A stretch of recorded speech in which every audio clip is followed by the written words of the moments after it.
안녕하세요. 이번 시간에는 제가 또 청담동 건물주님을 모셨습니다. 네. 반갑습니다. 반갑습니다. 안녕하세요. 안녕하세요. 굉장히 많이 핫해요. 오드리 TV로. 어떤 영상이에요? 사람들이 삼선 슬리퍼를 상당히 좋아하시더라고요. 제가 청담동에 이사를 왔는데 네. 제주도 시골에서 이사를 네. 왔거든요.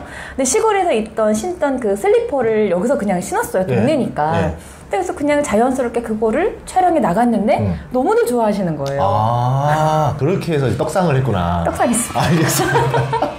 저도 최근에 이제 뭐 사업 때문에 건물이 좀 필요해서 네. 계속 많이 알아보고 있었잖아요. 네. 그런데 오늘 알려주실 내용이 건물 사기 당하지 않는 법이라 해가지고 제가 또 쫑긋해서 왔어요.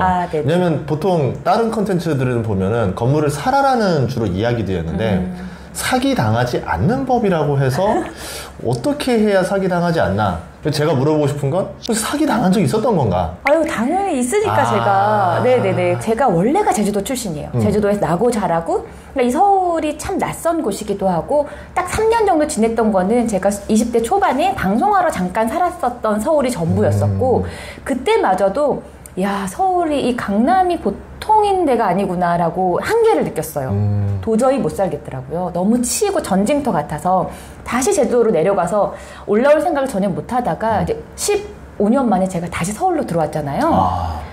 이제 와서 제가 5년 정도 강남에서 건물을 5번 이제 갈아탔어요. 사고 팔고 사고 공사하고 팔고 이거를 5번 네. 하다 보니 저의 목표인 청담동에 들어왔어요. 원래 제 계획은 10년 정도 목표였는데 이 방법을 알고 나니까 이게 4년으로 단축되더라고요. 그런데 제가 주변에 아는 건물주도 없었고 이게 선배가 없었어요. 멘토가 없다 보니까 너무 많은 사기와 그리고 시행착오를 겪고 기회비용을 너무 많이 이제 들인 거, 수업료를 10억 이상을 들이다 보니까 많은 분들 만나면 건물 이야기 하시면 우선 꼭 그런 말씀을 드려요. 직접 실전에서 하고 계시는 분이 계시다면은 이야기를 좀 들어보고 움직이셨으면 좋겠어요. 이게 단점이 많아요. 힘든 점도 많고. 어떤 것들이 좀 들어볼 수 있어요? 첫 번째 건물을 아무도 물어볼 사람이 없어서 이제 인터넷을 뒤지다가 우연하게 막 연예인 기사 나오잖아요. 건물 기사.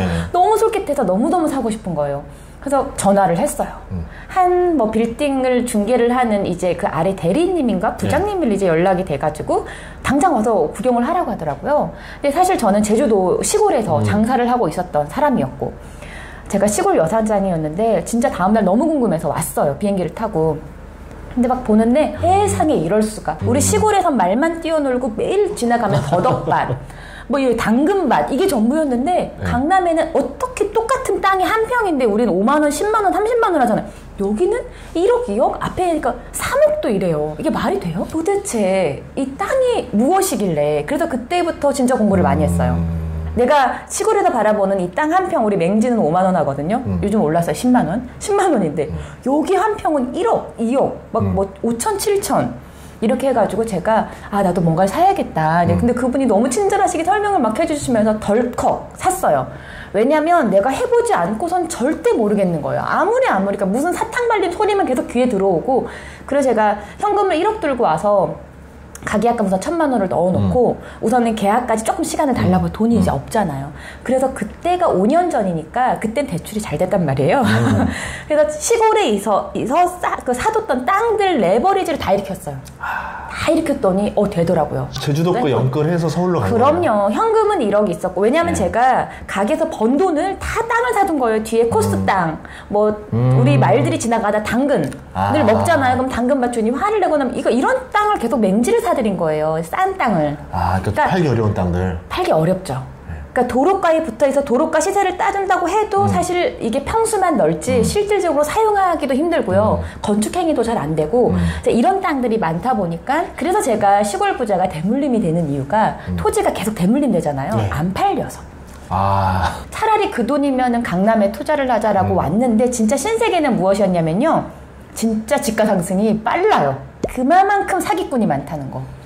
제가 보는 눈이 없으면 그냥 장점만 계속 말을 하니까 계속 그런 말만 들려요. 그래서 제가 첫 건물을 정말 제대로 당했죠. 어떻게 당했어요?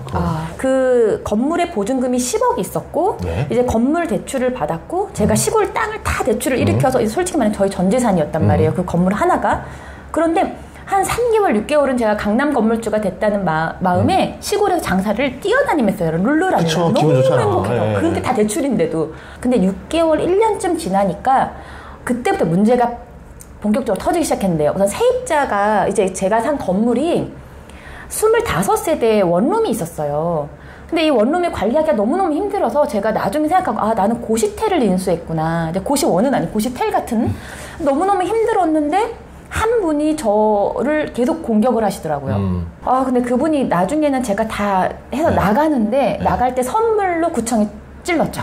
근데 제가 뭐를 그렇게 몰랐냐면은 이 건물이 불법 건축물인 걸 몰랐던 거예요. 올 근생 건물의 5계층이 전부가 다 불법 방 쪼개기가 25개로요.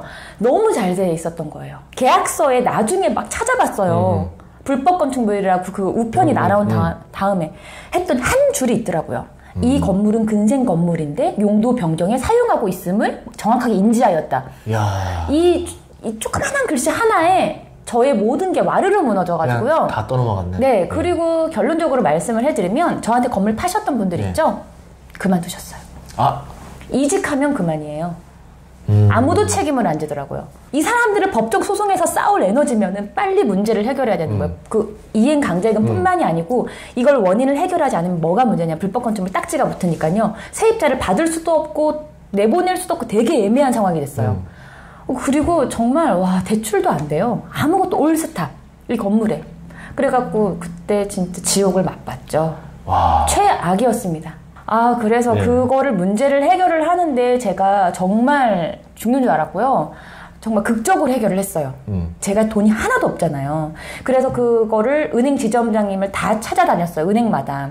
아무도 안 되셨는데 저 건물을 대출해 주실 때 부지점장님이 계셨어요. 근데 그분께서 제가 너무너무 힘들다고 하니까 마지막 방법은 신용을 담보로 10억을 딱 3개월 빌려줄 수 있대요. 아니 그 정도 나오기 쉽지 않거든요. 딱 3개월 빌려줬고요. 그래서 거기에 그 심사위원 3분이 저희 그 업장으로 오셨어요. 그래갖고 제 이력, 경력, 업장 다 둘러보시고 이 재무제표뿐만이 아니고 이 대표의 이 사람의 과연 가치가 10억이 될 것인가를 두고 회의를 하셨어요.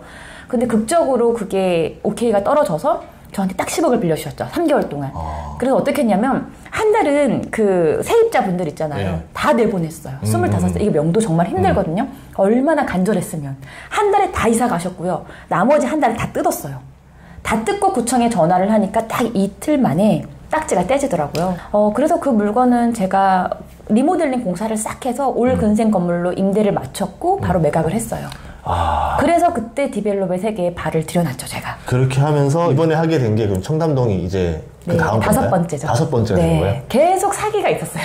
계속 크고 작은 사기와 문제들이. 근데 이 정도면은 안 사는 게 더 속 편한 거 아니에요? 아니 그 사기 당하고 이렇게 어렵고 또 이제 건축할 때 보면 또 이제 그 과정도 복잡하고 이런 거 다 계산하면 그냥 난 이 돈으로 그냥 편하게 행복하게 살게 또 나쁘지 않은 선택일 것 같아요. 그럼요. 자, 그런 분들은 계속 그렇게 사시면 돼요. 근데 왜 사는 거예요? 첫 번째는 이거는 사업적인 비즈니스로 다가가셔야 될 것 같고요. 이제 두 번째는 이건 가족 사업이에요. 대물림 사업. 그리고 제가 세 번째는 왜 하냐면은 아이들이 제주도 시골에서 커가고 있는데 얘네가 일을 할 수 있는 게 없다는 거고요. 제가 가게를 운영하면서 계속 직원을 채용하잖아요. 안 뽑혀요. 기숙사 제공 아무리 해도 월급을 올려도 인재들은 다 강남이나 서울에 다 이미 대학교 때문에 들어와 있고 진짜 고급 인재는 제가 보기에는 다 이미 와 있죠. 그래서 이제 아이를 놓고 진짜 고민을 많이 했어요. 시골에서 있으면서 저도 젊은 20대, 30대를 다 바쳤잖아요. 시골에서 15년을.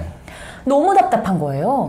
돈을 떠나서 이거는. 그러니까 한마디로 이야기를 하거나 재미있게 비즈니스할 사업 친구조차도 없어요. 시골에 그야말로 동물밖에 없었고요. 그래서 제가 아이들을 위해서 과감하게 정말 이건 이민 수준의 이주를 한 거예요. 강남으로. 제주도에서는 그렇겠다. 우선 비행기 탔으니까 그렇죠. 바다 건너 이거는 이주입니다. 이거 이민입니다. 이민. 자 그러면은 제가 이제 현실적인 좀 조언을 들으려고 하는데 저도 이제 어쨌든 뭐 많은 돈을 가지고 오는 건 아니겠지만 정말 실투자금을 가지고 좀 해보려고 해요. 그러면 사기를 안 당해야 되는데 사기를 좀 많이 당해본 우리 선배님으로서 이런 것들 조심해라 좀 있을까요? 우선은요. 물건을, 그러니까 우리가 업체가 있고 이제 지인들이 있잖아요. 근데 지인 중에서도 그 세계의 끝판왕까지 가보신 분한테 물어보셨으면 좋겠어요. 직원만 믿고 하잖아요. 되게 위험한 게 그 직원이 사실 아파트 월세, 그러니까 본인도 집을 한 번도 안 사보신 분이 상당히 많아요. 근데 저는 제 전 재산이 들어가는 아주 위험한 이제 어떻게 보면 베팅이잖아요. 그쵸. 그러기 때문에 제 첫 번째 건물이나 왜 뭐가 문제였을까가 그분도 몰랐을 거예요. 그리고 너무 단점만 찾아보지 않았으면 좋겠어요. 부정적인 시선으로 세상을 바라본다면 계속 부정적인 일이 생길 수밖에 없어요. 그러니까 부정적으로 바라보지 말고 긍정적인 마음으로 나는 게임이라고 생각해야 돼요. 예를 들어 이 강남 바닥에 내가 건물을 사기 게임을 하는데 문제가 계속 터질 수밖에 없어요. 우리가 상상을 초월하는 민원이라던가 세입자의 문제 이런 것들을 그냥 이 미션이 주어졌다고 생각을 하고 하나씩 해결을 해나가는 우리 게임 좋아하시잖아요. 그렇게 레벨 업하세요. 계속 입지 좋은 곳으로 계속 들어오시는 거예요. 압구정도 들어오시고 신사동도 들어오시고 청담동도 들어오고 이런 식으로 업그레이드를 해 나갈 거를 목표로 삼아서 쭉 오지 않으면 계속 거기에 머물러 계실 거예요, 아마도. 이게 어쨌든 말한 대로 이거 실패하면 내 인생 자체가 흔들릴 가능성이 크니까 네.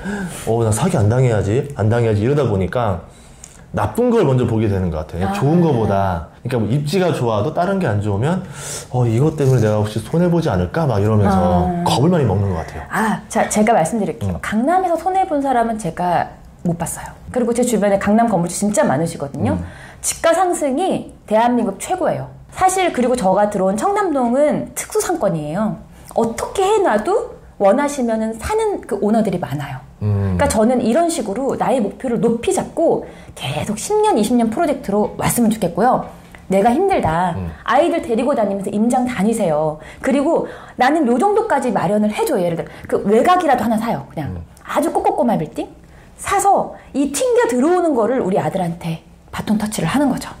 그러면 우리의 가족과 후손들은 대대손손 부자가 될 것이다. 근데 이 건물이 사업이기 때문에 운영을 해야 되기 때문에 어릴 때부터 이거를 방법을 알려주고 함께 동행을 하고 가족 사업 프로젝트로 한다면은요 형제끼리 상속의 문제가 없죠. 왜냐하면 너무 잘 시스템을 알잖아요. 그러면 지분별로 하든지 야 그럼 우리 형제들끼리 돈을 이번에 튕겨서 청담동 들어가자 가면 되는데 모르니까 한 명이 뜯어말리는 거예요. 겁나니까. 왜냐면 셋 다 간이 클 수는 없잖아요. 제가 그래서 이거는 가족사업 프로젝트로 하시면은 형제들이 우애가 좋을 것이다. 이건 부모님이 해주시는 게 정말 맞다고 생각을 해요. 싸우지도 않을까? 싸우기 힘든 게 예. 우선 부모님이 하는 걸 돈 버는 걸 봤잖아요. 자, 이 시드가 예를 들어 우리가 5억 갖고 서울에 어떻게 진입을 했어요. 시드가 50억으로 커졌어요. 50억이면 저희 뭐 신사동이나 압구정 들어오잖아요.